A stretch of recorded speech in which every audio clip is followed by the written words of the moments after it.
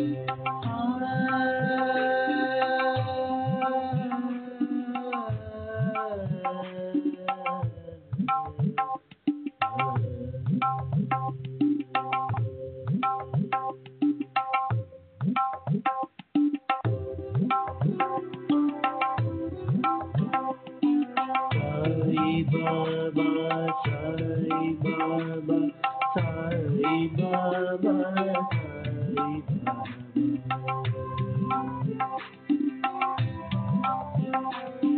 Sai Baba, Sai Baba,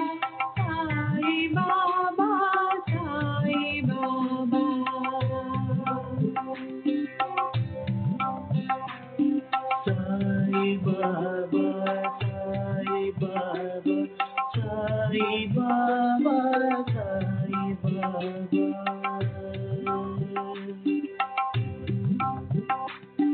Sai Baba, Sai Baba, Sai Baba, Sai Baba.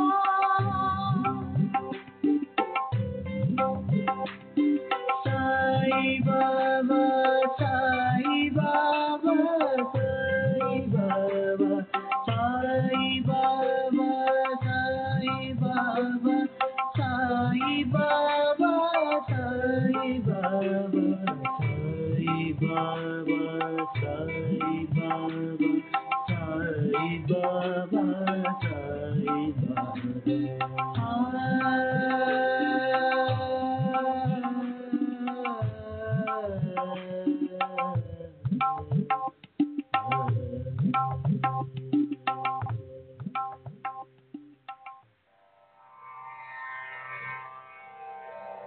Shri सच्चिदानंद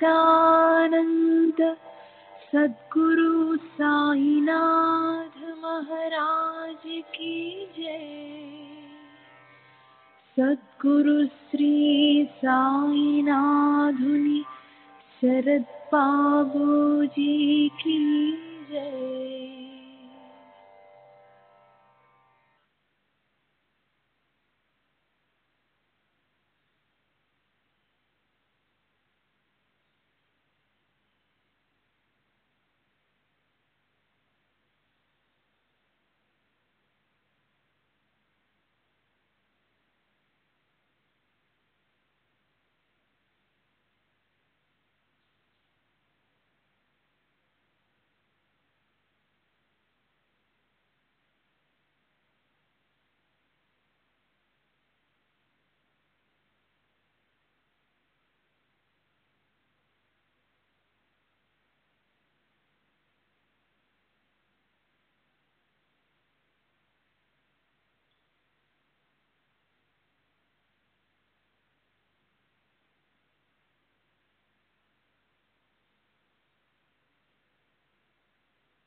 श्री सच्चिदानंद सद्गुरु साईनाथ महाराज की जय। सद्गुरु श्री साईनाथुनि शरद बाबूजी की जय।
श्री सच्चिदानंद सद्गुरु साईनाथ महाराज की जय। सद्गुरु श्री साईनाथ शरद बाबूजी की जय। श्री साईनाथाय नमः। श्री साई बाबा सत्य चरित्र 6వ అధ్యాయం రామ జనన ఉత్సవాది కథనం। పరమార్థాన్ని ప్రాప్తింపజేసుకోవాలనుకునేవారు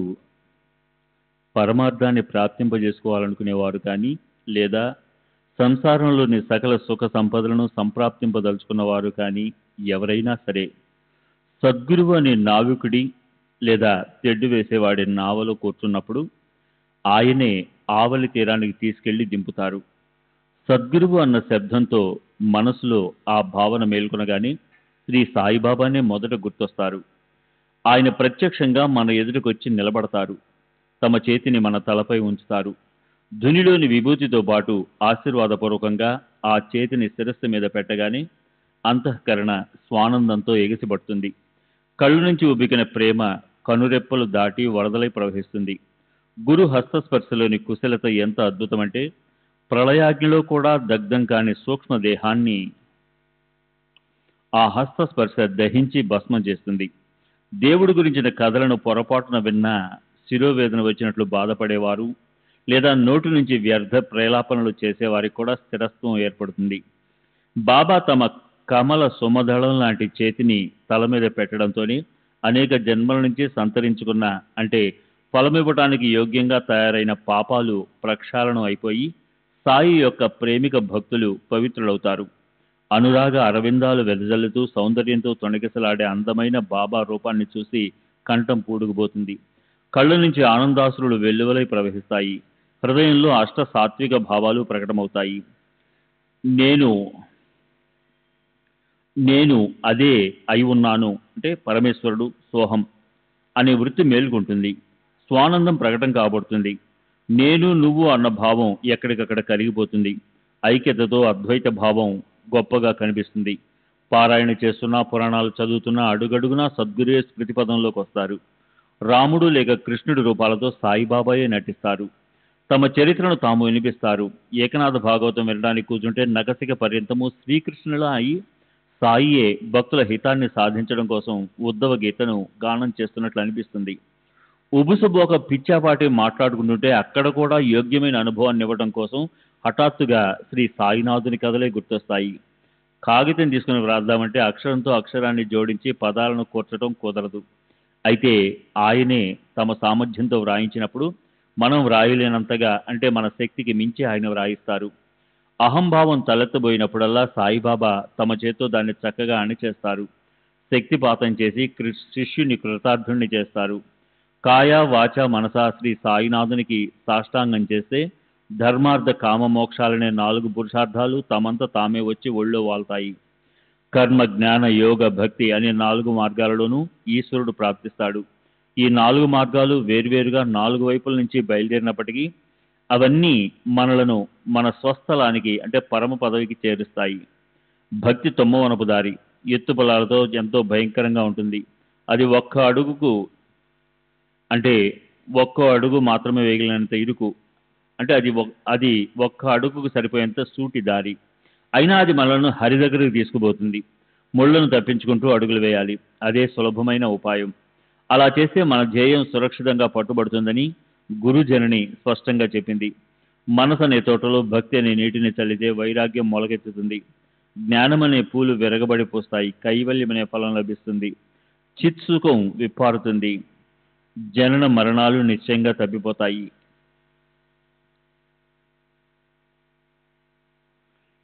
ఆయనే సత్య జ్ఞాన ఆనందయుక్తమైన 3 స్వరూపాలుగా ఉండే పరమాత్ముడు, స్వయం సిద్ధుడు. ఏదో ఒక కారణాన్ని నిమిత్తంగా పెట్టుకుని ఆయన తమ భక్తులకు శిక్షణ ఇవ్వటానికి పూర్ణత్వంతో జాగృతమై ప్రకటమైనాడు. ఆయన త్రిగుణాలతో వ్యక్తమైనట్లుగానే మాయ కూడా క్రియాయుప్రయుక్తమై సత్వరజస్తమో గుణాలను నడిపిస్తుంది.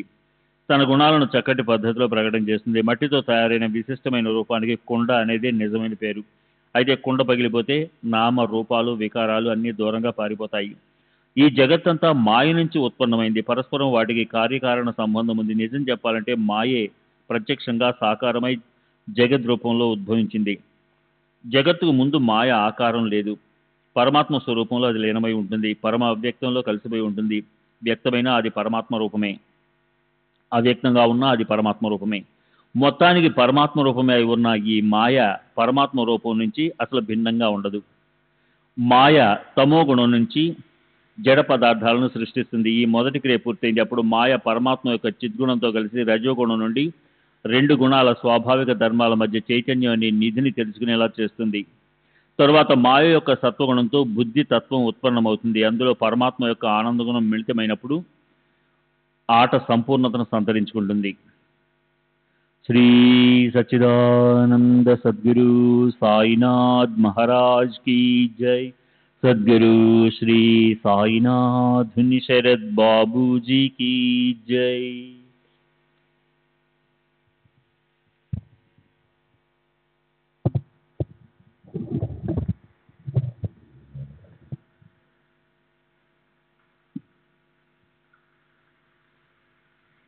ఈ ప్రకారంగా మాయ మహావికారి అయితే ఎప్పటి వరకు అది రూపాంతరం అనే బాధను స్వీకరించదో పైన చెప్పుకున్నట్లు పదార్థాలను ఉత్పన్నం చేయదో అప్పటి వరకు అది త్రిగుణాలతో అవ్యక్తంగా ఉంటుంది. గుణాలను అనుసరించటం అనే అలాంటి క్రియను చేయకుండా మాయ అవ్యక్తం కాదు. అది క్రియారహిత ధోరణిలో ఉన్నంత వరకు అది అవ్యక్తంగా ఉండగలుగుతుంది. అది తెలుసుకోవాలి. మొత్తానికి మాయ ఈశ్వరుడి కార్యము. సర్వం కల్పితం బ్రహ్మ, కనిపించేదంతా బ్రహ్మే అనే తత్వము మూడింటి అంటే బ్రహ్మ అంటే పరమాత్మ, మాయ జగత్తు యొక్క ఐక్యతే అయి ఉంది. అలాంటి ఐక్యత యొక్క అనుభవాన్ని నిశ్చయంగా ప్రాప్తింపు చేసుకోవాలి అని మనసులో గొప్ప కోరిక ఉన్నవారు వేదశాస్త్రాలను అభ్యసించాలి. ఈ వేదశాస్త్రాలు శృతి స్మృతులు సారాసర విచారం చేయగల శక్తిని, గురువు వేదాంతము అనే మాటల అనుభవాన్ని, పరమానందాన్ని ఇస్తాయి. మాజయా భక్తాంచి ధామి అన్న వస్త్రాంశ నాహి కమి, నా భక్తుల ఇళ్లలో అన్న వస్త్రాలకు లోటుండదు అని శ్రీ సాయి అభయమివ్వటం ఆయన భక్తులకు ఎప్పటికీ గుర్తుంటుంది. అనన్యంగా నన్ను భజించేవారి, నిత్యము మనసారా నన్ను సేవించేవారి యోగక్షేమాలు నేను చూస్తాను. ఇది నా వ్రతము అనేది భగవద్గీత వచనం. ఈ భగవద్గీత వచనాన్ని ప్రమాణంగా తీసుకోమని శ్రీ సాయి చెప్పేవారు. భక్తులకు అన్న వస్త్రాలకు కొరత ఉండదు. వాటి కోసం వ్యర్థంగా ప్రాణాన్ని వెచ్చించకండి. లౌకికంగా మానవమానాల లోభాన్ని వదిలేయండి. దేవుడి ద్వారా దగ్గర గౌరవాన్ని పొందండి. దైవం ముందు చేయి చాపండి. దైవ ప్రసాదాన్ని పొందండి. లోకులు ప్రశంసాపూర్వకంగా తలలోపగానే దానిలోనే తనని తాను మర్చిపోవాలా? ఆరాధ్య దైవము లేదా గురువు యొక్క అంతఃకరణ ద్రవించి కరిగిపోయి ఆయన దేహము స్వేదంతో తడిసి ముద్దైపోవాలి. అదే ధ్యేయం కావాలి. ఆ ధ్యేయమే మధురమనిపించాలి. ఇంద్రియాలన్నిటికీ భక్తితో పిచ్చి పట్టాలి. ఇంద్రియాల క్షుబ్ధ వృత్తికి భక్తి అనే చిగురులు తొడగాలి. అప్పుడు ఎంత చమత్కారం జరుగుతుంది. సదా సర్వదా అలాంటి భజనే జరుగుగాక. ఇతరులేవి కూడా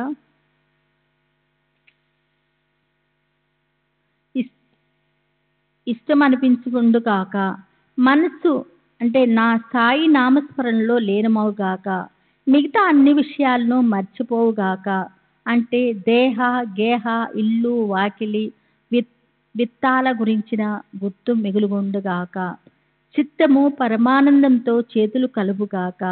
మనస్సు నిశ్చయంగా తటస్థమై పరమశాంతికి పుట్టినిల్లై తృప్తిని గెలుచుకోగాక. సత్సంగం చేసినట్లు గుర్తేమిటంటే వృత్తికి సంతృప్తి కలగాలి.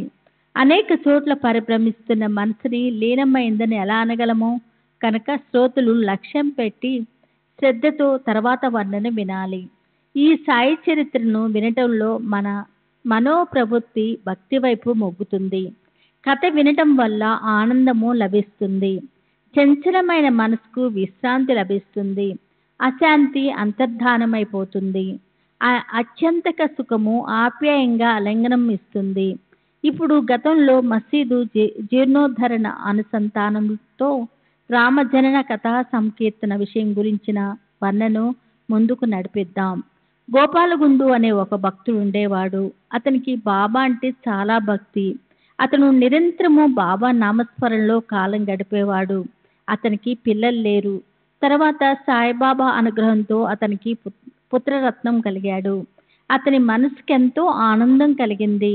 ఒకసారి గోపాలరావు గుండు మనసులో షిరిడి గ్రామంలో ప్రతి సంవత్సరము ఒక జాతర లేదా ఉరుసు జరిగితే బాగుండునని, అలా చేస్తే అందరికీ ఆనందం కలుగుతుంది కదా అని అనిపించింది. తాత్యాకోతే పాటేలు రామచంద్ర దాదా దాని గురించి ఏర్పాట్లు చేయసాగారు. తాత్యాకోతే పాటేలు, రామచంద్ర దాదా, కోతే పాటేలు, మాధవరావు దేశపాండే మొదలైన ముఖ్య భక్తులందరికీ ఈ ఆలోచన ఎంతో నచ్చింది. వాళ్ళు దాని గురించిన ఏర్పాట్లు చేయసాగారు. అయితే ఆ వార్షిక ఉత్సవం చేయడానికి ఒక నిబంధన ఉంది. దానికోసం జిల్లా అధికారి అనుమతి తీసుకోవడం అవసరము. అందుకు ప్రయత్నం చేయకపోతే గ్రామంలోని ఒక కులకర్ణి, అంటే తమ వస్తువులు ఇత్యాది లెక్కలు వ్రాయడం కోసం ప్రభుత్వంచే నియమించబడ్డ అధికారి కుత్సితత్వంతో వ్యతిరేకించడంలో పనిలో అవరోధం ఏర్పడింది. అలా వ్యతిరేకించినందుకు ఫలితంగా కులకర్ణికి ఏం జరిగిందో చూడండి. షిరిడీలో జాతర జరపరాదని జిల్లా అధికారి ఆజ్ఞ జారీ చేశాడు. అయితే ఈ ఉత్సవం షిరిడీలో జరగాలని బాబా మనసులోని సంకల్పము. అందుకోసం పూర్తిగా ఆశీర్వాదపూర్వకంగా ఆయన ఆజ్ఞ కూడా అయింది. దానికి తోడు గ్రామస్తులు కూడా ఆ పని పూర్తవడానికి చాలా తీవ్రంగా ప్రయత్నించారు.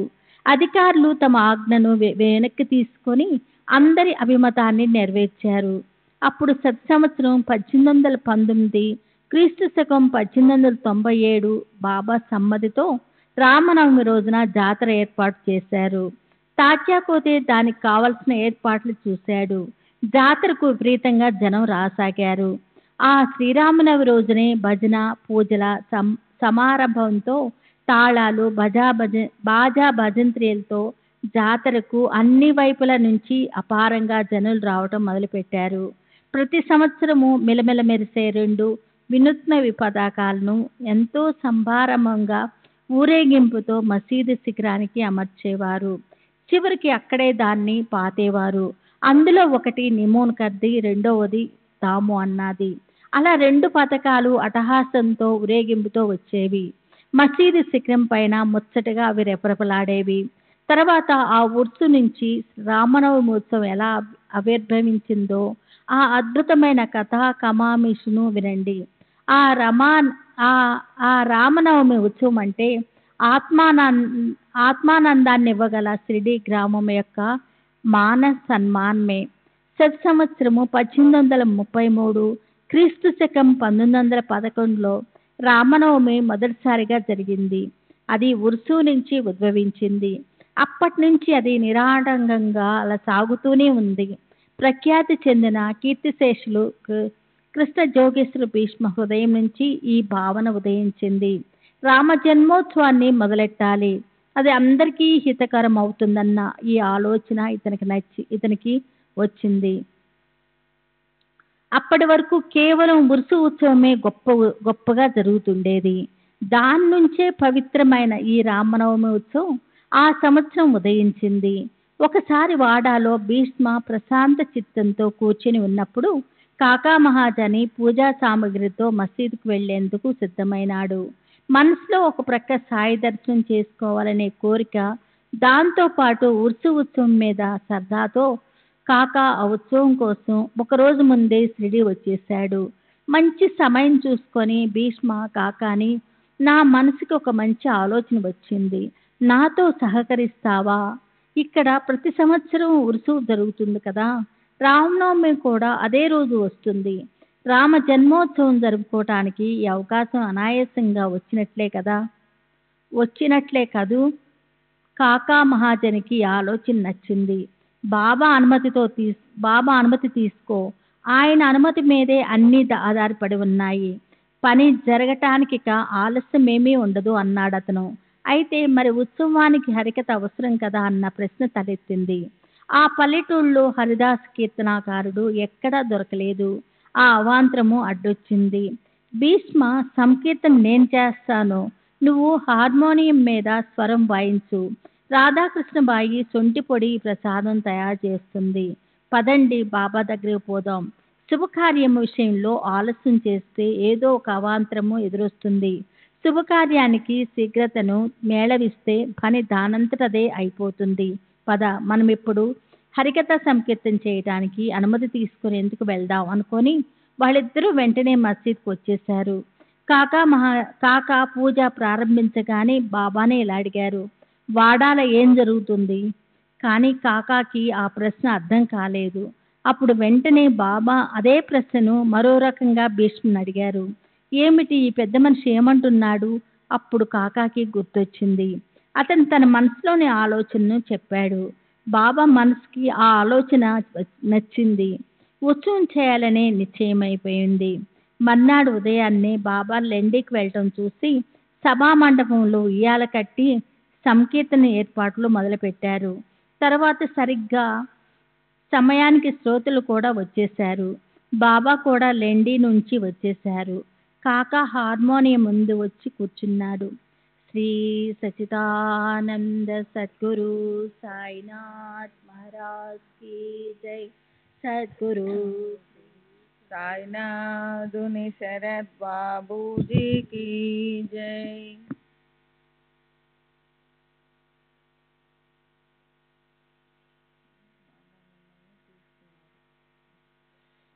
ఇంతలో బాబా అతన్ని పిలిపించారు. బాబా మిమ్మల్ని పిలుస్తున్నారు అన్న మాటలు వినగానే కాక గుండె గుబేలమంది. ఏమై ఉంటుంది, ఏం జరిగిందో తెలియటం లేదు. కీర్తన రసాబస కాదు కదా. బాబా పిలుపు విన్నా కాకాకి పై ప్రాణాలు పైనే పోయాయి. బాబాకి కోపము ఎందుకు వచ్చింది? సంకీర్తన అసలు నిరాఘాటకంగా సాగుతుందా? కాకా తడబడుతూ మొరాయించే అడుగుల్ని ముందుకేస్తూ వెనక్కి తిరిగి చూస్తూ భయంగా మసీదు మెట్లెక్కసాగాడు. అడుగులు భారంగా పడుతున్నాయి. కాకా బాగా చింతాగ్రస్తుడైపోయాడు. బాబా అతన్నిలా అడిగారు, ఆ ఉయ్యలు ఎందుకు కట్టారు ఇక్కడ? కాకా జరిగిన కథ ఉత్సవం చెయ్యాలన్న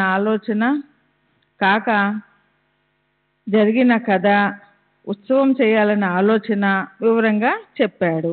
అది విని బాబా ఆనందించారు. తర్వాత బాబా అక్కడే సమీపంలో ఉన్న నింబారు నుంచి ఓ అందమైన పూలదండ తీసి కాకా మెల్లో వేశారు. మరొకటి భీష్మ కోసం కూడా ఇచ్చారు. ఉయ్యల గురించి బాబా ప్రశ్నించినప్పుడు అందరిలో గొప్ప చింత ఉత్పన్నమయ్యింది. అయితే ఆ దండ అతని మెల్లో పడగానే అందరి చింత ఆనవాలు లేకుండా పారిపోయింది. అసలే భీష్మ బహుశ్రుతుడు, అనేక విషయాల మీద పుష్కలంగా జ్ఞానం ఉండడం, వివిధ కథా పారంగతుడు కాబట్టి హరికథ సంకీర్తన రసభరితంగా అయ్యింది. శ్రోతల ఆనందం పొంగి నింగి అంచులు దాటింది. బాబా ముఖంలో కూడా ప్రసన్నత చిందులేసింది. అనుమతి ఎలా ఇచ్చారో అదేవిధంగా హరికథ సంకీర్తన భజనలతో ఉత్సవాన్ని కూడా అలాగే పూర్తి చేయించారు. రామ జనన సమయంలో బాబా కళ్ళల్లో ఎలా పడిందో గాని గులాల్ పడింది. కౌశల్య మందిరంలో శ్రీరాముడు ప్రకటమవడానికి బదులు బాబా నరసింహ రూపంతో ప్రకటమైనారు. గులాల్ అనేది కేవలం ఒక మిష. రామ జననానికి ఆయన ఆవేశపూరితులు అయినారు. ఇప్పుడు అహం అనే రావణుడు నశిస్తాడు. దుర్వృత్తి అనే రాక్షసుడు చనిపోతాడు. బాబాకి విపరీతంగా కోపం వచ్చింది. ఇక చెప్పేదేముంది, ప్రత్యక్షంగా నరసింహ రూపమే. తిట్లు, శాపనార్థాలు మొదలయ్యాయి. అవి కుండపోతగా వర్షించాయి. రాధాకృష్ణబాయి ఉయ్యల ముక్కలైపోతుందేమోనని మనసులో కంగారు పడింది. ఆమెకి దాన్నెలా రక్షించాలా అనే చింత పట్టుకుంది. విప్పండి విప్పండి, వెంటనే విప్పేయండి అని ఆమె వెనక నుంచి అదే పనిగా కేకలు పెట్టడం వల్ల కాక ఆ ఉయ్యలను విప్పడానికి ముందుకు జరిగాడు. బాబాకి పట్టరానంత కోపం వచ్చి కాకా మీదకు పరిగెత్తి వెళ్ళారు. అప్పుడు ఉయ్యల విప్పే పని అలాగే ఉండిపోయింది. బాబా కూడా శాంతించారు. తర్వాత మధ్యాహ్నం వేళ దాన్ని విప్పేందుకు అనుమతి అడిగినప్పుడు బాబా ఆశ్చర్యంతో ఇలా అన్నారు, అప్పుడే ఉయ్యలను ఎలా విప్పుతారు? ఇంకా దాని అవసరం ఉంది కదా. ఆ అవసరం కూడా ఎలాంటిది? సాయిబాబా మాటలు పొరపాటునో లేక ఉబుసు పోకో అన్నవి కావు. ఆలోచించిన మీదట గుర్తొచ్చింది, ఉత్సవం ఇంకా పూర్తి కాలేదు. అప్పటి వరకు ఉత్సవం అయింది. అయితే తర్వాతి రోజు గోపాలకాల, గోకులాష్టమి, అలాగే శ్రీకృష్ణునికి చెందిన వేరే ఉత్సవాల చివర భోజనము, ఆటలు ఇత్యాది సంబరాలు చేయడం అవునంత వరకు ఉత్సవం యథావిధిగా పూర్తి కానట్లు కాదు. ఆ ప్రకారంగా మర్నాడు గోపాలకాల సంకీర్తన అయ్యాక ఉయ్యల విప్పడానికి బాబా అనుమతి ఇచ్చారు. మరుసటి సంవత్సరం భీష్మ లేడు. కీర్తన కోసం బాలాబువ సతార్కర్ని రప్పించవలసి ఉంది. అయితే అతను కవాటే అంటే సాంగ్లీ జిల్లాలోని ఒక గ్రామంలో రామనవమి ఉత్సవానికి ప్రతి సంవత్సరం వెళ్ళాలని నియమించబడి ఉండడం వల్ల అక్కడికి వెళ్ళాడు. అందుకనే కాకా మహాజని అర్వచీన తుకా అని ప్రసిద్ధి చెందిన భక్తిభావం గల బాలాబువా అనే మరొక వ్యక్తిని తీసుకొచ్చాడు. అతని చేత ఉత్సవం జరిపించాడు. అతను కూడా దొరికి ఉండకపోతే కాకా మహాజనియే సంకీర్తనకి నిలబడవలసి వచ్చేది. దాసగను రచించిన రామనవమి ఆఖ్యానం అతనికి కంటత వచ్చు. 3వ సంవత్సరం బాలాబువా సతార్కర్యే ఆ సమయానికి షిరిడీకి వచ్చాడు. అదెలా జరిగిందో శ్రద్ధగా వినండి. సాయిబాబా కీర్తి విని బాలాబువా సతార్కర్ మనసులో ఆయన్ని దర్శించాలన్న కోరిక కలిగింది. అయితే వెళ్ళడానికి తోడు కావాలి కదా, అది ఎలా లభిస్తుందన్న చింత పట్టుకునింది అతనికి. బాలాబువా స్వతహాగా హరిదాసు, సతారా దగ్గరుండేది అతని స్వస్థానం. అయితే అప్పుడు అతను ముంబైలోని పరాల్ అన్న చోట ఉన్నాడు. సతారా ప్రస్తుతపు సాంగ్లీ జిల్లాలో బిర్హడ్ సిద్ధ కవాటే అనే పేరుగల దేవస్థానం ఒకటి ఉంటుంది. బాలాబువా అక్కడ రామనవమికి ప్రతి ఏటా హరికథ చెప్పేవాడు. ఆషాఢ ఏకాదశి, చైత్రమాసంలోని శ్రీరామనవమి ఈ 2 వార్షిక ఉత్సవాలతోనూ బాలాబువాకి సంబంధం ఉంది. రాజశాసన పత్రం ప్రకారం దేవుడి ఖర్చు నిమిత్తం 124 రూపాయలు ప్రభుత్వం నుంచి మంజూరు కాబడేది. సరే, ఆ 2 ఉత్సవాల కోసం బాలాబువాకిచ్చే సంభావన 30 రూపాయలు ఉండేది. అయితే ఆ ఏడాది కవాటే గ్రామంలో కలరా వచ్చి గ్రామస్తులకు కఠిన పరిస్థితి వచ్చింది. గ్రామం ఖాళీ అయిపోయింది. శ్రీరామనవమి ఉత్సవం ఆగిపోయింది. ఆ ఉత్సవానికి మరుసటి సంవత్సరం రమ్మని బువాకి ఉత్తరం వచ్చింది. సారాంశం: రాముడి సేవ తప్పిపోయింది. సంభావన కూడా అక్కడికక్కడే ఆగిపోయింది. షిరిడీ వెళ్ళడానికి అవకాశం వచ్చింది. బాలాబువా కాకాసాహెబ్ దీక్షిత్తుని కలిశాడు. దీక్షిత్తు బాబాకి గొప్ప భక్తుడు. అతను తలుచుకుంటే షిరిడీకి వెళ్ళాలన్న తన మనోగతం నెరవేరుతుంది. స్వామి కార్యం స్వకార్యం 2 అవుతాయి అని ఆలోచించి అతను దీక్షిత్తుతో, ఈ ఏడాది మా వార్షికోత్సవం ఆగిపోయింది కాబట్టి బాబా దర్శనం చేసుకోవాలి, అక్కడ హరికథ సంకీర్తనం చేయవలసి వస్తుంది అన్నాడు. అందుకు బాలాసాహెబ్, సంభావన విషయంలో నిశ్చయం లేదు. అది ఇవ్వడం ఇవ్వకపోవడం అనేది బాబా ఇష్టం మీద ఆధారపడి ఉంటుంది. సంకీర్తనకి కూడా ఆయన సమ్మతి అవసరం అన్నాడు. ఇలా సంభాషణ జరుగుతూ ఉండగా కాకా మహాజని అనుకోకుండా అక్కడికి వచ్చాడు. షిరిడీ ప్రసాదం విభూదీలను పంచాడు. బువాకి అది శుభశకునంలా అనిపించింది. కాకా మహాజని అప్పుడే షిరిడీ నుంచి వచ్చి ఉన్నాడు. క్షేమ సమాచారాలను తెలుసుకొని అప్పుడు అతను తన ఇంటికి వెళ్ళిపోయాడు. సరే, తరువాత దీక్షిత్తు బాలాబువాతో గొప్ప ప్రేమతో, నేను బాబాని సమ్మతించమని అడుగుతాను. వారు సమ్మతించాక మీకు నిశ్చయంగా తెలియపరుస్తాను. నా ఉత్తరం రాగానే వెంటనే షిరిడీకి వచ్చేయండి. దారి ఖర్చులకు భయపడకండి. దానికోసం మీరేం కష్టపడవద్దు. మనసులో ఏ శంకం పెట్టుకోకండి అన్నాడు. సరే, తరువాత దీక్షిత్తు షిరిడీకి వెళ్ళాడు. బాబా అనుమతించారు. అప్పుడు బాలాబువా షిరిడీకి వచ్చాడు. అతను కోరుకున్న విధంగా బాబా దర్శనం అయ్యింది. సాయిబాబా కూడా రామనవమి ఉత్సవ వేడుకలను తమ సమక్షంలో బాలాబువా చేత గొప్ప ప్రేమతోనూ ఆసక్తితోనూ చేయించారు. అనుకున్న పని గట్టెక్కిందని బాలాబువా మనసులో ఆనందం చిందులు వేసింది. సాయిబాబా కూడా ప్రసన్న చిత్తులైనారు. అందరి ఆకాంక్ష ఆశించినంత మేరకి నెరవేరింది. బాలాబువాకి సంభావన కూడా తగినంతగా లభించింది. అతనికి 150 రూపాయలు ఇవ్వమని ఆజ్ఞాపించబడింది. బువా అవర్ణనీయపు ఆనంద తీరాలు చేరుకున్నాడు. కబాట్యాలో 5 సంవత్సరాలకి లభించేంత డబ్బు బాబా ఒక్క ఉత్సవంలోనే ఇచ్చారు. మరి బాలాబువాకి అపారంగా ఆనందం కలగకుండా ఎలా ఉంటుంది?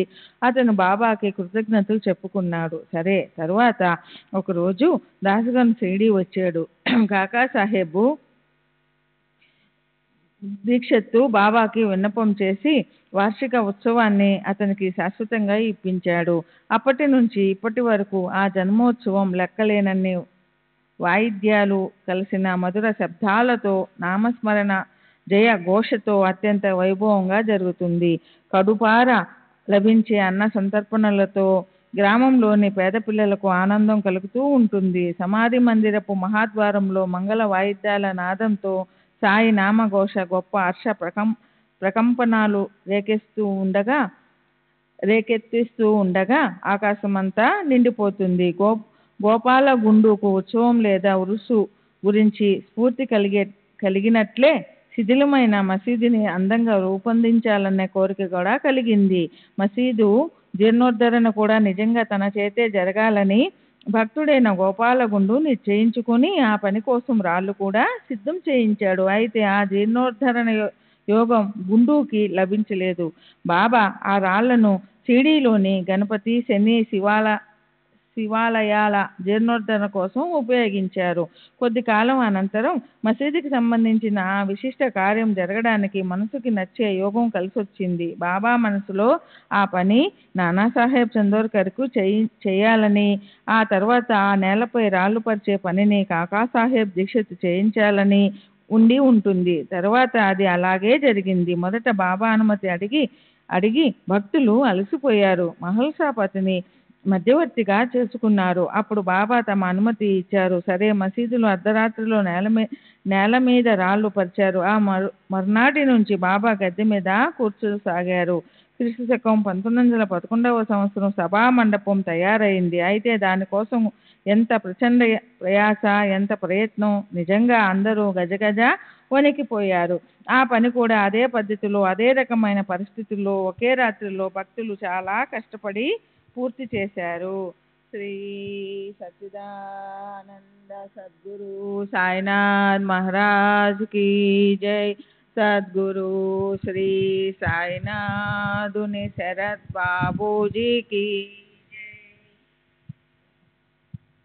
శ్రీ సచ్చిదానంద సద్గురు సాయినాథ్ మహారాజ్ కీ జై. సద్గురు శ్రీ సాయినాథుని శరత్ బాబూజీ కీ జై. బాబా పీకేయడం, భక్తులు మళ్ళీ అదను చూసుకొని దానిలో రాళ్ళు వేసి నింపటం. ఈ ప్రకారంగా భక్తులంతా అలసిపోయారు. అందరూ నడుం బిగించి పనిచేశారు. రాత్రినే పగలుగా చేసి ఎన్నో కష్టాలను సహించి తమ మనసులోని కోర్కెను నెరవేర్చుకున్నారు. అసలే ఆ ప్రాంగణం ఆరుబయలు. అక్కడ కొద్దిపాటి ఖాళీ స్థలమే ఉంది. సభామండపానికి ఇది చాలా యోగ్యమైన ప్రదేశమని కాకా దీక్షిత్కి అనిపించింది. అందుకు అవసరమైనంత డబ్బుని ఖర్చు పెట్టి 3 దూలాలు కలిపి త్రికోణాకారంలో ఉండేలా రచించిన ఇనుప స్తంభాలను తెప్పించి బాబా చావడికి వెళ్ళిన సమయంలో ఈ పని చేశారు. భక్తులు రాత్రిని పగలుగా చేసి అతి ప్రయాసతో స్తంభాలు పాతటము, చావడి నుంచి తిరిగి వచ్చి రాగానే బాబా వాటిని పీకి పారేసే ప్రయత్నం చేయడము జరిగేది. ఆ సందర్భంలో ఓసారి బాబా విపరీతంగా కోపించారు. ఒక చేత్తో ఆయన తాత్యా మెడ పట్టుకున్నారు. రెండో చేత్తో ఒక స్తంభాన్ని కదిలిస్తూ పీకడానికి ప్రయత్నించారు. కదిలించి దాన్ని వదులు చేశారు. తాత్యా తల మీదున్న టోపీని లాగేశారు. అగ్గిపుల్ల గీసి ముట్టించారు. కోపంతో దాన్ని గుంటలో పడేశారు. అప్పుడు ఆయన కళ్ళు కణకణమండే అగ్నిగోళాల్లా గోచరించాయి. వాటిని ఎవరు చూడగలరు? అందరి ధైర్యము సడలిపోయింది. అప్పుడు బాబా వెంటనే తమ జేబులో చెయ్యి పెట్టి బయటకి ఒక రూపాయి తీసి దాన్ని కూడా అందులోనే విసిరేశారు. అంతెందుకు, దాన్ని సుముహూర్తంగా చేశారు. తిట్లని శాపనార్థాలని వర్షించారు. తాత్యా కూడా ఏమిటి దుస్థితి, ఎందుకిలా జరుగుతోంది అని మనసులో ఎంతో కలవరపడ్డాడు. ఇది ఎందుకిలా జరుగుతోందో, ఏమిటి అపశకునాలు, తాత్యా పాటిల్కొచ్చిన ఈ కష్టాన్ని ఎవరు నివారిస్తారు అని గ్రామస్తులు కూడా ఎంతో ఆశ్చర్యపోయారు. మొదట బాగోజీ షిండే ధైర్యం చేశాడు. మెల్లమెల్లగా ముందుకు జరిగాడు. అతను కూడా ఆయన చేతికి చిక్కాడు. బాబా అతన్ని ఇష్టం వచ్చినట్లు చితకబాదారు. మాధవరావు కూడా ఆయన చేతికి చిక్కాడు. అతను కూడా ఇటుక దెబ్బల ప్రసాదం రుచి చూశాడు. మధ్యవర్తిత్వం చేద్దామని పోయిన వాళ్ళందరికీ బాబా దెబ్బల ప్రసాదం ఇచ్చారు. ఇక ఇప్పుడు బాబా ముందుకు ఎవరెడతారు, తాత్యాన్ని ఎలా విడిపించాలి అన్న ఆలోచనతో గ్రామస్తులు తలలు బద్దలు కొట్టుకుంటున్నారు. అలా చూస్తూ ఉండగానే బాబా కోపం తగ్గుతూ తగ్గుతూ వచ్చి శాంతించింది. వెంటనే బాబా దుకాణదారుని పిలిపించారు. జరి అంచున్న తలపాగా తెప్పించారు. దాన్ని తామే స్వయంగా తాత్యా తలపై పెట్టారు. అతనికి సంభావన రాజులు లేదా సర్దార్లు కరుణతో ఇచ్చే తలపాగా, వస్త్రాలు ఇత్యాది బహుమానాలు అతనికి సంభావన ఇచ్చారు. ఈ కోపానికి కారణమేమిటి? తాత్యా మీద ఈ అరుపులు దేనికోసం? బాబా కేకలు, పెడబొబ్బలు ఎందుకు పెట్టారు? ఆయనకి ఎందుకు కోపమలా పెచ్చుమీరిపోయింది? చూస్తూ ఉండగానే ఒక్క నిమిషంలో మళ్ళీ ప్రసన్న చిత్తులు ఎలా అయ్యారు? ఇదంతా గ్రామస్తులకి చాలా ఆశ్చర్యం అనిపించింది. అందుకు కారణమేమిటో పిసరంత కూడా నిశ్చయంగా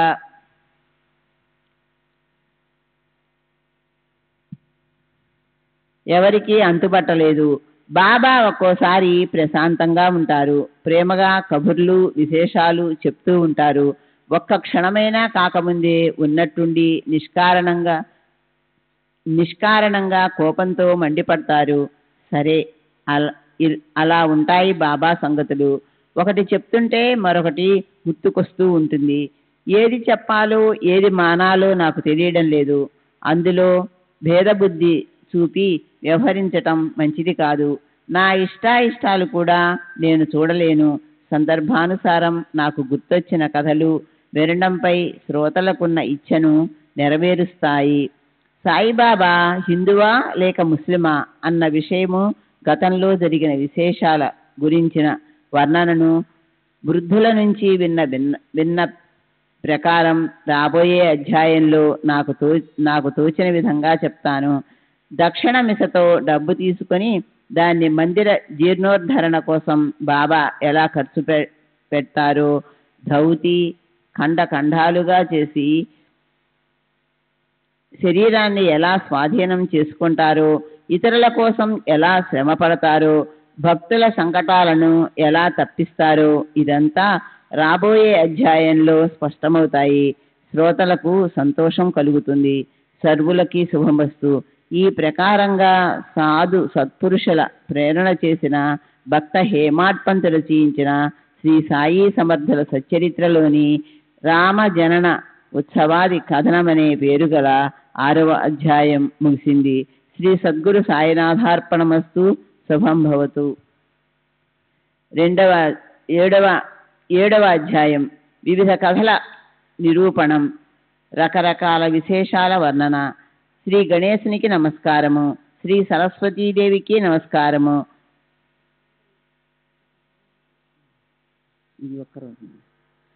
శ్రీ గురు మహారాజ్కి నమస్కారము. శ్రీ కులదేవతకి నమస్కారము. శ్రీ సీతా శ్రీరామచంద్రులకి నమస్కారము. శ్రీ సద్గురు సాయినాథునికి నమస్కారము. ఇప్పుడు ఇంతకు ముందు చెప్పిన కథను అనుసంధానం చేసుకుంటూ దాన్ని మనసులోకి తెచ్చుకుందాం. దేవాలయాల జీర్ణోద్ధరణ అంటే బాబాకెంతో ఇష్టం. ఇతరులకి ఉపకారం చేసే విషయంలో ఆయన ఎంతో కష్టపడేవారు. తమ భక్తులను ఎంతో బాగా చూసుకునేవారు. తమ దేహాన్ని శ్రమ పెట్టుకునేవారు. భక్తుల దుఃఖాన్ని కూడా సహించేవారు. శ్రీ సచ్చిదానంద సద్గురు సాయినాథ్ మహారాజ్ కీ జై. సద్గురు శ్రీ సాయినాథుని శరద్ బాబూజీ కీ జై.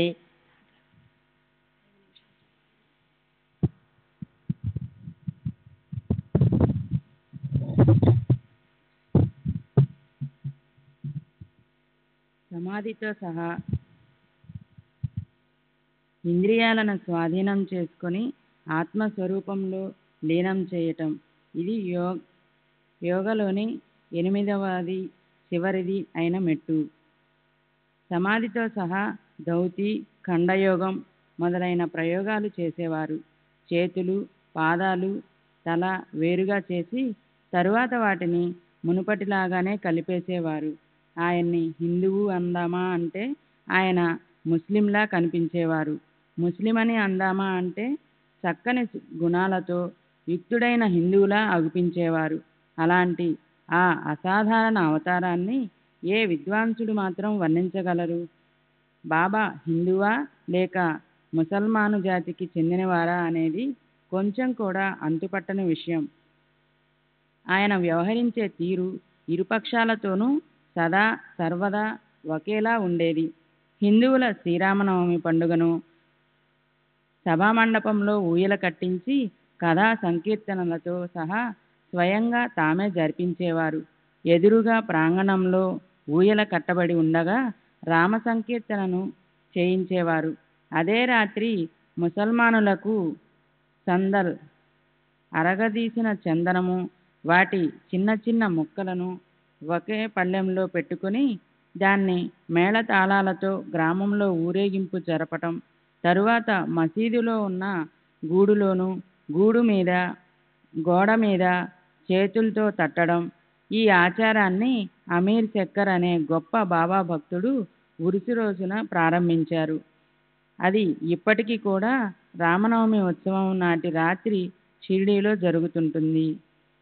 ఉత్సవ ఊరేగింపుకి అనుమతించేవారు.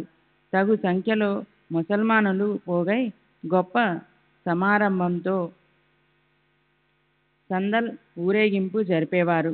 ఈ ప్రకారంగా ఆయన ఆ రెండు ఉత్సవాలను ఆనందంతో ఒకేలా జరిపించేవారు. రామనవమి రోజు వచ్చిందంటే కుస్తీలు పెట్టించేసి గుర్రాలు, కంకణాలు, తలపాగాలను భారీగా బహుమతులుగా ఇచ్చేవారు.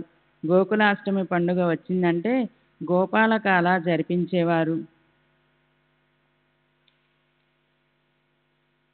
గోపాలకాల గోకులాష్టమి ఉత్సవము, ఇంకా ఇతర ఉత్సవాల చివర భోజనాలు, ఆటలు మొదలైన వాటిని సమారంభంతో చేయటం. అలాగే ముసల్మానుల పండుగ వస్తే నమాజు చదవడానికి అభ్యంతర పెట్టేవారు కాదు. శ్రీ సచ్చిదానంద సద్గురు సాయినాథ్ మహారాజ్ కీ జై. సద్గురు శ్రీ సాయినాథ్ శరత్ బాబూజీకి జై. ఓసారి మొహరం పండుగ వచ్చింది. కొందరు ముసల్మానులు మసీదులోకి వచ్చి ఇలా అన్నారు: ఒక తాబూత్ మొహరం రోజున హసన్ హుసేనుల శవపేటికలకు ప్రతీకలుగా చేసిన పీర్ల ఊరేగింపును చేసి గ్రామంలో ఊరేగించమంటారా? బాబా అనుమతి ఇచ్చిన వెంటనే తాబూత్ తయారు చేసి దాన్ని 4 రోజులు ఉంచారు. ఐదో రోజున గ్రామస్తులు దాన్ని కిందికి దించేశారు. అయితే బాబా మనస్సు వీటి వల్ల సుఖము లేదు, దుఃఖము లేదు. ఆయన్ని చెవులు కుట్టించుకొని ముస్లిం అందామా అంటే ఆయన చెవులు కుట్టబడి ఉండేవి. హిందువు అందామా అంటే సుంతి చేయించబడి ఉండేది. అలా బాబా పావన అవతారం హిందువు ముస్లిము కానిది. ఆయన్ని హిందువు అందామంటే ఆయన నిరంతరం మసీదులో ఉండేవారు. ముస్లిం అందామంటే మసీదులో అహోరాత్రులు అగ్ని ప్రజ్వరిల్లుతూ ఉండేది. మసీదులో పిండి విసరటం, ఘంటా నినాదాలు, శంఖారావాలు, అగ్ని సంతర్పణ, అగ్నికి అన్నాన్ని ఆహుతిగా ఇచ్చి తృప్తిపరచటం ఇవి ముసల్మానులకు ఎలా ఉంటాయి? మసీదులో నిరంతరము భజన, అన్న సంతర్పణలు, జనులకు భోజనం పెట్టి తృప్తిపరచటం జరిపి మసీదులో ఆర్ఘ్యమిచ్చి దేవాదికులకు సుగంధభరితమైన జలం అర్పించటం, అలాగే ఇవ్వటం, తమ చరణాలను పూజించనివ్వటం, ఇవన్నీ ముసల్మానులు చేస్తారా? ఆయనది మేచ్ల లేదా యవన జాతి వారి గురించి సాధారణంగా ఉపయోగించే శబ్దం. జాతి అని ఒకవేళ అందామా అంటే ఉత్తమోత్తములైన బ్రాహ్మణులు ఆయన్ని పూజిస్తుండేవారు. అగ్నిహోత్రులు ఉదయము సంధ్యాకాలము అగ్నికి శాస్త్రోక్తముగా హోమం చేసి అగ్నిని నిరంతరం ప్రజ్వలింప చేయటమనే వ్రతాన్ని పాటించే అత్యంత శ్రేష్ఠులుగా గుర్తించబడిన బ్రాహ్మణులు తమ ఆచారాలపై ఉన్న అభిమానాన్ని వదిలేసి సాష్టాంగ పడుతుండేవారు. అలా ఆశ్చర్యచకితులైన ప్రజలు, ప్రత్యక్షంగా అనుభవాన్ని పొందటం కోసం వచ్చిన వారు కూడా అలాగా ప్రవర్తించేవారు. దర్శనం అయిన తర్వాత అందరూ మూగబోయేవారు. అరే, నిరంతరం శ్రీహరిని శరణాన్ని వారిని హిందువు అనో లేదా ముసల్మాను అనో ఎలా అనగలం? ఆయన శూద్రులు కానీ, అతిశూద్రులు కానీ, లేదా జాతి లేని వారు కానీ, అయితే మాత్రం ఏం, జాతి అనేది అనుమాత్రం కూడా కొలమానం కాదు. దేహాభిమానం వదిలేసి హిందువులని ముసల్మానులని అందరినీ సమానంగా చూసేవారికి జాతుల భేదభావం ఉండదు. ఆయన పకీరులలో పంక్తిలో కూర్చుని మాంసాహారం తినేవారు, అథవా సందర్భానుసారం చేపలు వగైరా తినేవారు. తాము తినే ఆహారంలో కుక్కలు మూతి పెట్టినా సరే ఆయన మనసు అసహ్యం కలిగేది కాదు. శ్రీ సచ్చిదానంద సద్గురు సాయినాథ్ మహారాజ్ की जय. సద్గురు శ్రీ సాయినాథ్.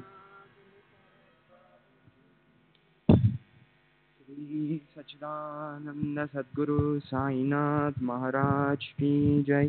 सद्गुरु श्री సాయినాథ్ శరత్ బాబూజీ की जय. రాబోయే సంవత్సరం ఒకవేళ క్షామం వస్తే తగు మాత్రం ధ్యానం నిల్వ ఉండాలని ప్రస్తుతపు సంవత్సరంలో రైతులు గోనె సంచుల్లో ధాన్యాన్ని నింపి కట్టిపెడతారు. అదేవిధంగా అయింది బాబా పోగు చేసిన గోధుమ బస్తాల పని. మసీదులో విసరడానికి ఒక తిరగలి ఉండేది, చొరుకోవడానికి చేటలుండేవి, సంసారం నడపడానికి ఏ కొరత ఉండేది కాదు. సభా మండపంలో నవనవలాడుతూ పచ్చదనంతో కలకలలాడే అందమైన తులసికోట ఉండేది. అలాగే అత్యంత శుభ చిహ్నాలతో లతతో చెక్కబడ్డ రథం. దీన్ని ఇందూరు నుంచి గుండెల నిండా ప్రేమ నింపుకున్న భక్తులు బాలాసాహెబ్ రేగి, దాజీ సాహెబ్ అవస్థి మొదలైన వారు ఉత్సవం రోజున గ్రామంలో ఊరేగించడం కోసమని సంస్థానానికి పంపించారు. లాతలతో చెక్కబడ్డ రథం ఉండేది. పూర్వం సంపాదించుకున్న పుణ్యం ఏదో ఉండడం వల్లే అలాంటి అందమైన సద్వస్తువుతో, అంటే సాక్షాత్తు పరమేశ్వరుడితో కలయిక అయింది. అందుకే దాన్ని హృదయమనే బుట్ట లేదా పేటికలో అలా సంగ్రహించి పెట్టుకుంటే చనిపోయే వరకు ఏ లోటు అనిపించదు. పూర్వజన్మలో చేసుకున్న గొప్ప సౌభాగ్యం వల్ల సాయిబాబా చరణార విందాలు చేతికందాయి. అలసి సొలసిన మనసుకి ఒకంత శాంతి. అజ్ఞానాంధకార కుంభవర్షలో తడిపి సాంసారిక చింతల నుంచి శాశ్వత ముక్తి లభించాయి. ఎంత సుఖ సంపన్నులు అయినప్పటికీ శ్రీ సాయి సమర్థునితో సహజీవనం నుంచి లభించే సుఖం మళ్ళీ ఏ రకంగానూ తిరిగి రాదు. నేనా సుఖాన్ని అనుభవించి ధన్యున్నయ్యాను. ఆత్మానందం ఏకాగ్రతతో పరిపూర్ణులై మానవ హృదయ బృందావనులను రాగరంజితం చేసే సాయి నేనేమని వర్ణించను. ఆయన పాదాలను ఆశ్రయించిన వారిని ఆయన తమ స్థానంలో కూర్చోపెట్టేవారు. కూర్చోటంలో కోసం జింక చర్మాన్ని ఉపయోగించేవారు. చేతిలో సన్యాసుల దండాన్ని పట్టుకునేవారు. తపశ్చర్యను ఆచరించేవారు. హరిద్వారం ఇత్యాది తీర్థాలలో ఉండేవారు. భిక్ష చేసి కడుపు నింపుకునే గోసావిలు, ఐహికాన్ని పూర్తిగా త్యజించిన చతురార్ధాశ్రమి సన్యాసులు, సంసార బంధనాలను వదిలేసిన త్యాగులు. ఉదాసి గోసావిలో ఒక పంత. ఉదాసి లాంటి సర్వులు బాబా వద్దకు వచ్చేవారు. బాబా హాయిగా మాట్లాడుతూ తిరుగుతూ నవ్వుతూ ఉండేవారు. ఆయన నాలుకపై నిరంతరం అల్లా మాలిక్ అనే మాటలు నాట్యం చేస్తూ ఉండేవి. ఆయనకి వితండవాదాలు నచ్చేవి కాదు. ఆయన వద్ద ఎప్పుడూ సటక బెత్తం ఉండేది. ఆయనకి కఠిన నియమాలు ఆచరించడం అంటే చాలా ఇష్టం. ఆయన శమి, మనోవికారాలు శాంతి చెందినవారు. శమి దాంతి, తమ జ్ఞానేంద్రియాల కర్మేంద్రియాల మీద ఆధిపత్యం సంపాదించిన వారు. ఆయన వాణి పూర్ణ వేదాంత గుబాలింపుల సౌరభాలు వెదజల్లేది. చివరి వరకు బాబా గురించి పూర్తి వివరాలు ఎవరికీ అంతుపట్టలేదు. శ్రీమంతుడు కానీ దరిద్రుడు కానీ అందరితోనూ ఆయన ఒకేలా సమంగాను వ్యవహరించేవారు. లక్ష్మీపుత్రుడు కానీ బికారి కానీ ఇద్దరిపై అక్కడ ఒకేలాంటి సమదృష్టి ఉండేది. ప్రతి వారి మంచి చెడు కర్మలు, అలాగే వారి మనసులోని మర్మాలు ఆయనకు తెలిసి ఉండేవి. వాటి చిహ్నాలని అంతరార్థాన్ని చెప్పి ఆయన భక్తులను ఎంతగానో ఆశ్చర్యచకితులను చేసేవారు. ఆయన జ్ఞాననిధి. అయితే అజ్ఞానం అనే వేషం వేసుకునేవారాయన. మాన సన్మానాల కోసం ప్రాకులాడటం అంటే ఆయనకు గొప్ప కష్టంతో కూడుకున్న పని అనిపించేది. సాయిబాబా లక్షణాలు అలా ఉండేవి. మానవ శరీరం అయినప్పటికీ ఆయన పనులు అపూర్వంగాను దైవానికే సంబంధించి ఉండేవి. షిరిడీలో అందరికీ ప్రత్యక్షంగా ఈయనే దైవమనే అనుభవం అన్న భావం ఉండేది. ఏం చమత్కారం బాబాది! పామరునైన నేను దాన్ని ఎంతని వర్ణించగలను. శిథిలమైన దేవాలయాలను బాబా అపారంగా జీర్ణోద్ధరణ చేయించారు. షిరిడీలో తాత్యా పాటిల్ చేత శని, గణపతి, శివపార్వతులు, మారుతి గ్రామదేవతల స్థితిని పునరుద్ధరింపజేశారు. భక్తుల నుంచి దక్షిణ నిమిత్తంతో తాము తీసుకునే డబ్బుతో కొంత భాగాన్ని ధార్మిక కార్యక్రమాలకు వినియోగించి కొంత డబ్బును తిరిగి భక్తులకే ఇచ్చేసేవారు బాబా. కొందరికి ప్రతిరోజు 30 రూపాయలు, కొందరికి 10, 15, 50 ఇలా తమ మనసుకు తోచినట్లు గొప్ప సంతోషంతో పనిచేస్తుండేవారు. అది ధర్మంగా వచ్చిన డబ్బు. దానిని పుచ్చుకున్న భక్తులకి కూడా అలాంటి పూర్ణ విశ్వాసం ఉండేది. దాన్ని వాళ్ళు సద్వినియోగం చేయాలనుకునేవారు. బాబాకి కూడా వాళ్ళ డబ్బుని సత్కారాలకు వినియోగించాలన్న కోరిక ఉండేది. బాబా దర్శనంతో ఎందరో తుష్టులయ్యారు, ఎందరో దుష్టులు శిష్టులయ్యారు, ఎందరికో కుష్ఠరోగం పోయింది, ఎందరి అభిష్టాలు నెరవేరాయి. అంజనం గాని లేదా ఆకురసాలు గాని పెట్టుకోకుండానే ఆయన వల్ల ఎందరో అంధులకి కంటిచూపు వచ్చింది. ఎందరో కుంటి వాళ్ళకి బాబా పాదాలను ఆశ్రయించగానే నడక వచ్చింది. బాబా మహిమ అద్భుతం. అది ఎవరికీ అంతుపట్టనిది. ఆయన దర్శనం కోసం అపరిమితంగా అన్ని చోట్ల నుంచి అసంఖ్యాకంగా యాత్రికులు రాసాగారు. శ్రీ సచ్చిదానంద సద్గురు సాయినాథ్ మహారాజ్ కీ జై. సద్గురు శ్రీ బాబూజీకి జై. అక్కడే ధ్వని సమీపంలోనే ఆయన మలమూత్ర విసర్జన చేసేవారు. బాబా ఒక్కోసారి స్నానం చేసేవారు, ఒక్కోసారి చేసేవారు కాదు. బాబా నిరంతరం ధ్యానస్థులై ఉండేవారు. బాబా వస్త్రధారణ మొదట్లో తలకి మంచి ధవళపు వర్ణపు తలపాగా, నడుముకి తెల్లటి ధోవతి, ఒంటికి చొక్కా, అంతే. ప్రారంభంలో సాయిబాబా గ్రామంలో వైద్యం కూడా చేసేవారు. మళ్ళీ మళ్ళీ పరీక్షించి మరీ మందులు ఇచ్చేవారు. ఆయన హస్తవాసి చాలా మంచిదవటంతో ఆయన గొప్ప వైద్యులని ప్రసిద్ధి చెందారు. ఒకసారి ఓ భక్తుడి కళ్ళు వాచి ఎర్రవారాయి, కనుగుడ్లు అగ్లిగోళాల్లా అయ్యాయి. షిరిడీలో వైద్యులు దొరకలేదు. భక్తుడు అమాయకుడు భావార్థి తన కళ్ళని బాబాకి చూపించాడు అతను. వెంటనే బాబా జీడి గింజలను నూరి ముద్దను తయారు చేశారు.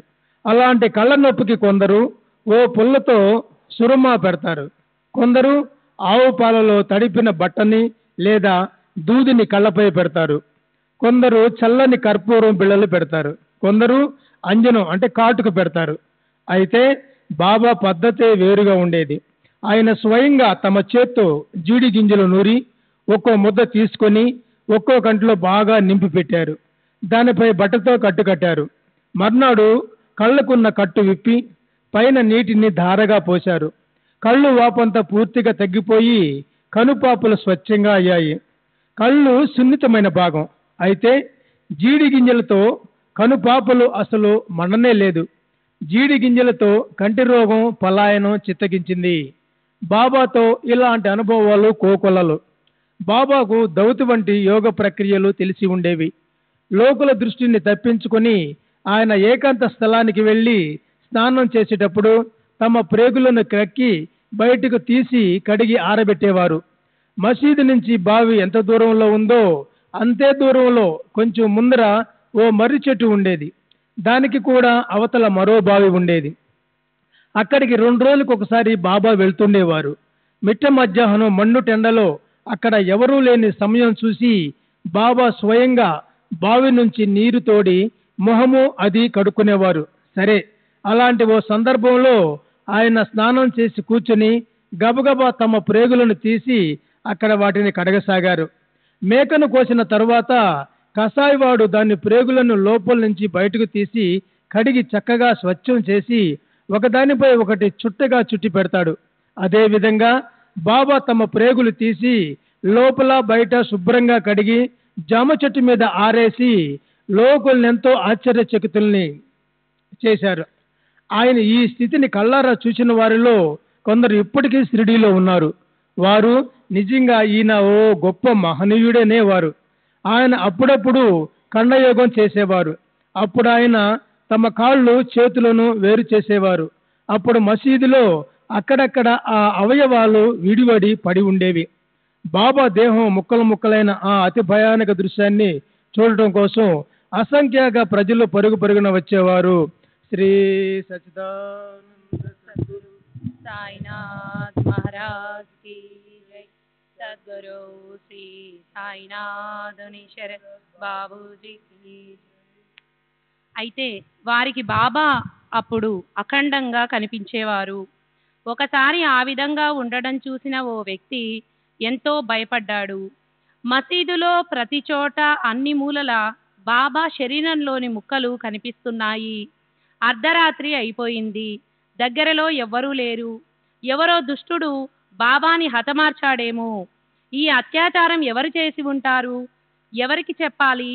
అలా చెప్తే నేనే ప్రమాదంలో పడతాను అన్న ఆలోచన మనసుకు వచ్చి అతను బయటికి పోయి కూర్చున్నాడు. ఇది బాబా యోగ సాధన అయ్యి ఉంటుందని అతను కల్లో కూడా అనుకోలేదు. బాబా దేహం ఇలా చిన్నాభిన్నం అవడం చూసి అతని గుండెలు భయంతో దడదడలాడాయి. ఎవరితోనైనా ఆ విషయం తెలియజేయాలని అతని మనసుకు ఎంతగానో అనిపించింది. అయితే మొదటగా ఈ సమాచారం ఇచ్చిన వారిని తానేనని, తన మీద నేరం మోపబడుతుందేమోనని ఇతరులకు ఎవరికైనా చెప్పడానికి అతను ధైర్యం చేయలేదు. మనసులో రకరకాల ఆలోచనలు ముప్పిరిగొనగా ఆ వ్యక్తి మళ్ళీ లోపలికెళ్ళి చూశాడు. అప్పుడు అతనికి చెప్పలేనంత ఆశ్చర్యం కలిగింది. అంతకుముందు చూసినదంతా అదృశ్యమైపోయింది. బాబా తమ స్థానంలో హాయిగా స్వస్థంగా కూర్చొని ఉన్నారు. ఇది కళా నిజమా అని అతను విస్తుపోయాడు. ఈ యోగము, ఈ దౌతి హఠయోగ సాధనలో ఓ ప్రక్రియ. వీటిని బాబా తమ బాల్యం నుంచి ఆచరిస్తూ ఉండేవారు. వారు ఈ యోగస్థితి, అగమ్యగతి ఎవరికీ అర్థమయ్యేవి కావు. బాబా తమ వైద్యంతో ఎంతో ప్రఖ్యాతి చెందారు. దుర్బలులకు, నిరుపేదలకు ఆయన ఆరోగ్యం ప్రసాదించారు. అయితే ఇతరుల నుండి ఒక్క కాని కూడా ఆయన ముట్టుకునేవారు కాదు. ఆ ప్రాంతంలో ఆయన హకీం అంటే ముస్లిం వైద్యుడిగా పేరు పొందారు. ఈ వైద్యము ఇదంతా ఇతరుల కోసమే. తమ స్వలాభం పట్ల ఆయన ఎప్పుడూ ఉదాసీనులుగానే ఉండేవారు. ఇతరుల ప్రయోజనాలు సాధించడం కోసం సహించటానికి ఎంతో కష్టమైనటువంటి సంకటాలను కూడా ఆయన స్వయంగా భరించేవారు.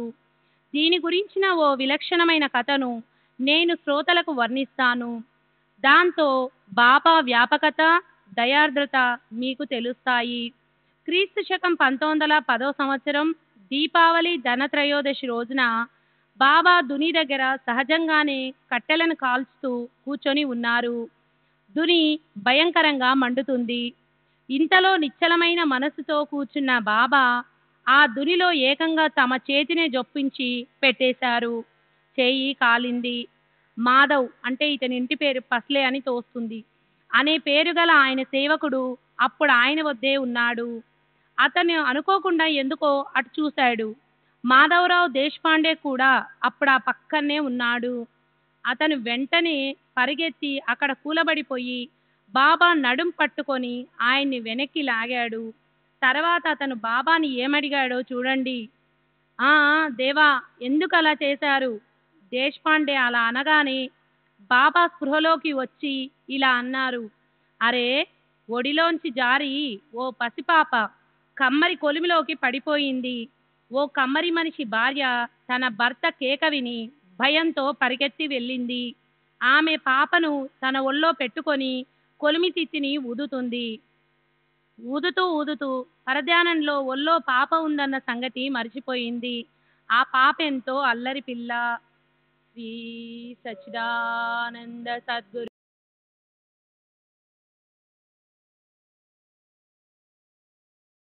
సాయినాథుని శరణ్ బాబూజీ కీ జై.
श्री सच्चिदानंद सद्गुरु साईनाथ महाराज की जय।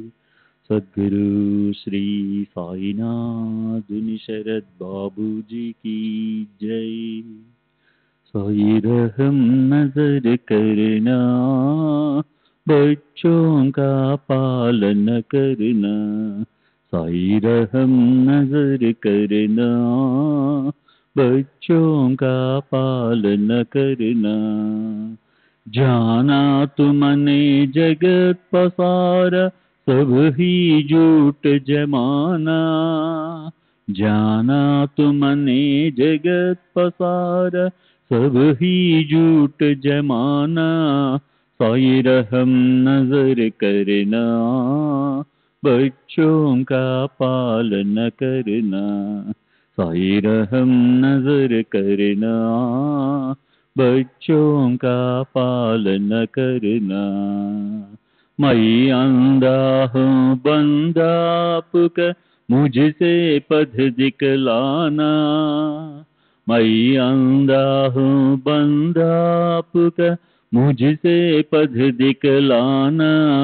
साई रहम नजर करना, बच्चों का पालन करना। साई रहम नजर करना, बच्चों का पालन करना। दास गण कहे अब क्या बोलूं, थक गई मेरी रसना। दासगण कहे अब क्या बोलूं, थक गई मेरी रसना।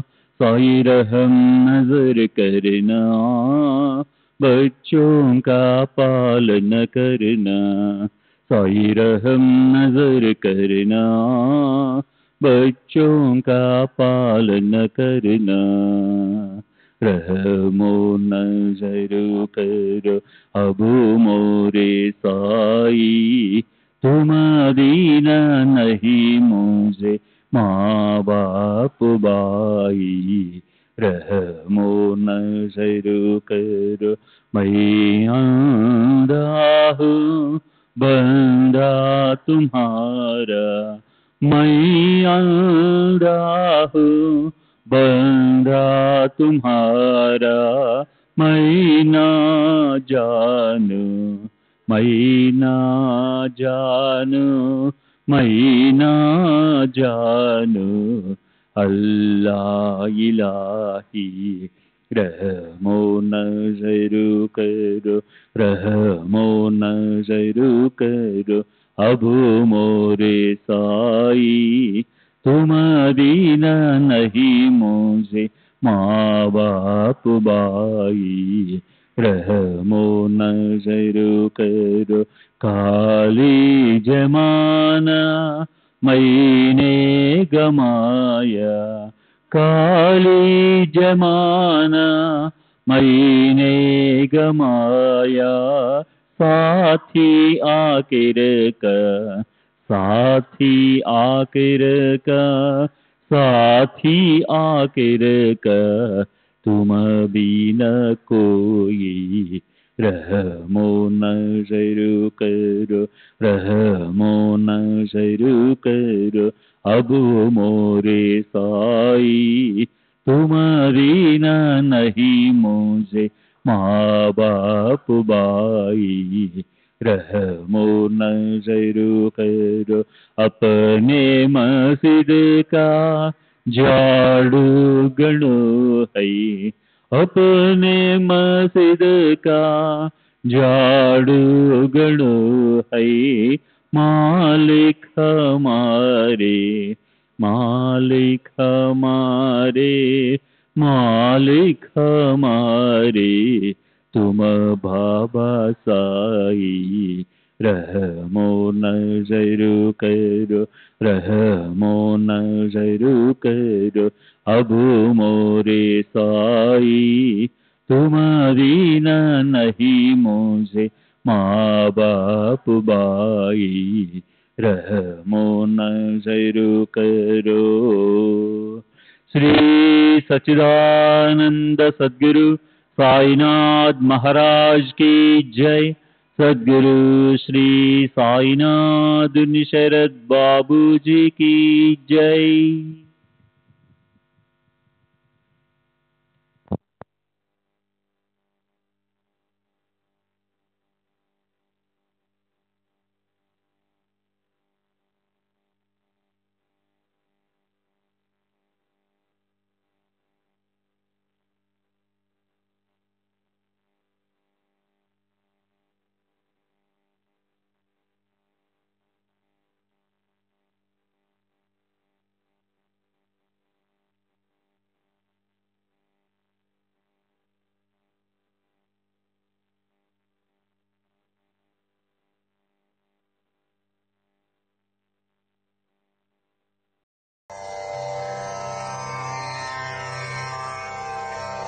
श्री सच्चिदानंद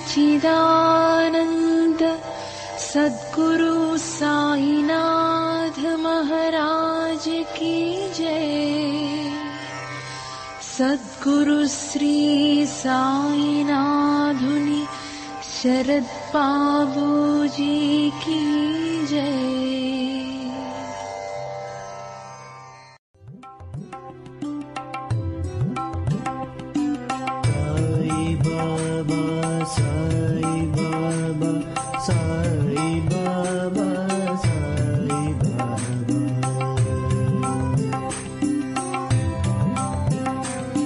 साई बाबा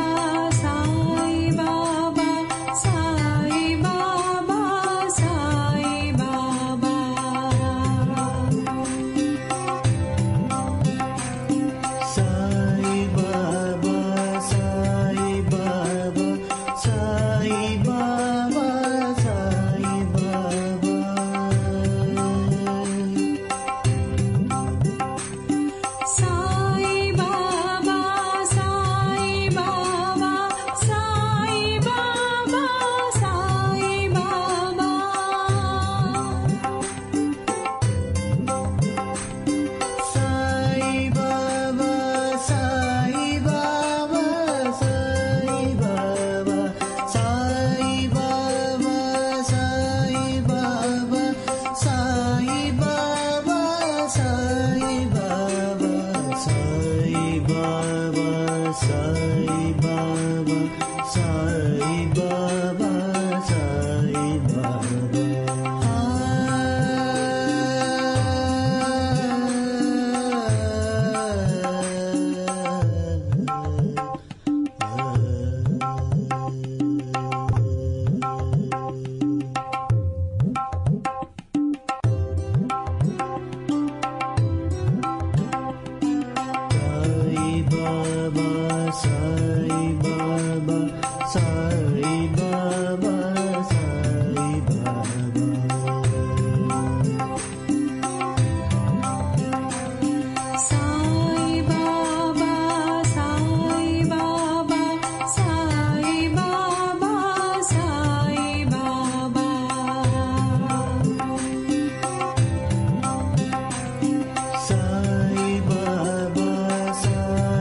Baba,